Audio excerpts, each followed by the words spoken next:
বাংলাদেশ জাতীয়তাবাদী দল বিএনপির চেয়ারপারসন এবং ৩ বারের সাবেক প্রধানমন্ত্রী খালেদা জিয়ার মৃত্যুতে শোকাচ্ছন্ন পুরো দেশ। রাজনৈতিক এবং সামাজিক অঙ্গনে তার মৃত্যুতে নেমে এসেছে স্থবিরতা, যার ছাপ পড়েছে ক্রীড়াঙ্গনেও। খালেদা জিয়ার মৃত্যুর সংবাদে শোক জানিয়ে বন্ধ রয়েছে দেশের সকল পর্যায়ের খেলাধুলা। বাংলাদেশ প্রিমিয়ার লিগে আজ দিনের ম্যাচে মুখোমুখি হওয়ার কথা ছিল চট্টগ্রাম রয়্যালস এবং সিলেট টাইটান্সের। এছাড়া সন্ধ্যায় ছিল রংপুর ও ঢাকার ম্যাচ। খালেদা জিয়ার ইন্তেকালের খবরে শোক প্রকাশ করে ম্যাচ স্থগিতের ঘোষণা দেয় ক্রিকেট বোর্ড। একই সঙ্গে প্রথম বিভাগ ক্রিকেটের ৯টি ম্যাচ স্থগিত করেছে সিসিডিএম। এদিকে খালেদা জিয়ার মৃত্যুতে শোক জানিয়ে আজকের দিনের ফেডারেশন কাপ এবং অনূর্ধ্ব-15 জাতীয় চ্যাম্পিয়নশিপের ফাইনাল স্থগিত করেছে বাংলাদেশ ফুটবল ফেডারেশন।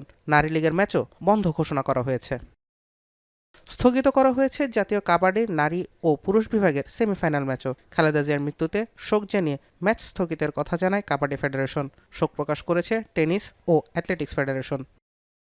নিজের মেয়াদে বরাবরই খেলাধুলাকে রাজনৈতিক বলের বাইরে রেখে উন্নয়নের প্রতি বিশ্বাসী ছিলেন খালেদা জিয়া। ১৯৯৩ সালে তার মেয়াদে আয়োজন করা হয়েছিল ৭ জাতির এসএ গেমস।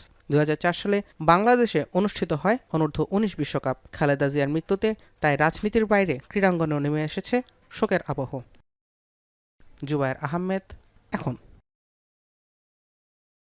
শিয়া বাটার ও ভিটামিন ই সমৃদ্ধ লিলি বিউটি সোপ, তারুণ্যময় উজ্জ্বল ত্বকের জন্য। রিমার্ক